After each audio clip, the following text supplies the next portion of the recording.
Now, the West Bengal Chief Minister Mamata Banerjee has spoken about the dissatisfaction on the functioning of the opposition India bloc and displayed her intent to take charge of the opposition bloc if she is given the opportunity.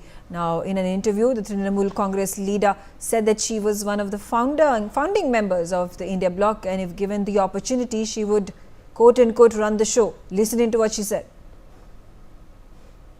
Busy है, मैं तो जरूर चाहेंगे कि BJP के खिलाफ में ये लोग वोट दे। अभी हम कोई राज्य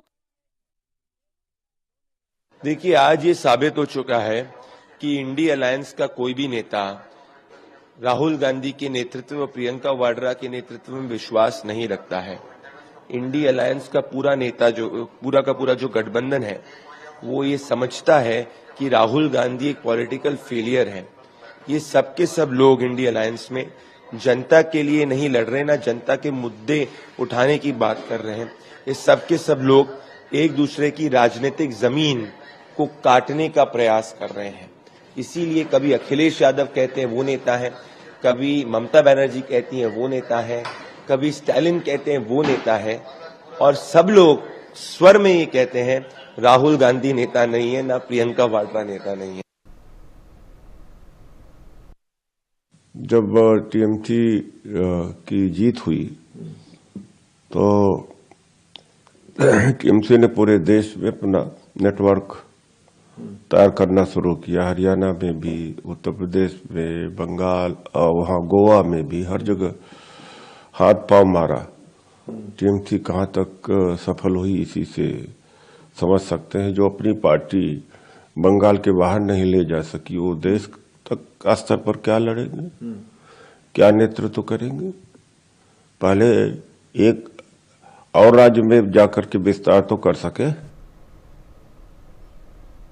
All right. Ranik on the telecast with me. Ranik, a big statement coming in from Mamata Banerjee. She's once again said that if given an opportunity, she would want to lead the India Alliance. Obviously, there have been other comments that have come in from other India Alliance members who questioned whether there is a need for a leader of the India Alliance, keeping in mind since the elections got over, there has only been one meeting that has been held over the last months of the India Alliance members. So the very utility and the question of existence and its importance, the India Alliance's importance in the current milieu or schemes.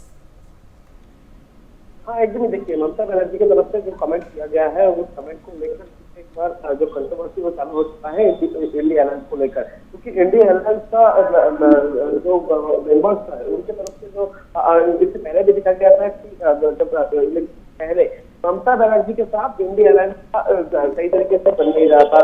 Congress के साथ बंगाल में जो type होने के बाद वो type नहीं हुआ था। कांग्रेस के साथ सीपीआई मिलकर एक ममता बनर्जी के खिलाफ कैंडिडेट दिया गया था। इसी सिचुएशन में एक बार चर्चा आ रहा था कि क्या इंडिया अलायंस में ममता बनर्जी का तृणमूल कांग्रेस रहेगा कि नहीं रहेगा। मगर इलेक्शन के बाद जैसे देखा गया कि ममता बनर्जी की तरफ कहा गया था वो लोग इंडिया अलायंस को बाहर सपोर्ट करेंगे। अभी ममता बनर्जी की तरफ से इंडिया अलायंस से निश्चित तरह की जो बात किया जा रहा है, इसको लेकर भी कंट्रोवर्सी चालू हो चुका है। एक तरफ इंडिया अलायंस में जिस तरीके से लीडर कौन बनेगा इस लेकर चर्चा चल रहा है, उस चर्चा में ममता बनर्जी के ये कमेंट, जिस कमेंट में सबसे ज्यादा इम्पोर्टेंट हो रहा है कि तृणमूल कांग्रेस के बाहर जगह में नहीं है, और इसको लेकर एक बार ममता बनर्जी का ये कमेंट को लेकर टिप्पणी आ रहा है। Right, absolutely. Thank you, Ranik, for giving us those details. Now, the Bangladesh Assistant High Commission in Agartala, the capital of Tripura,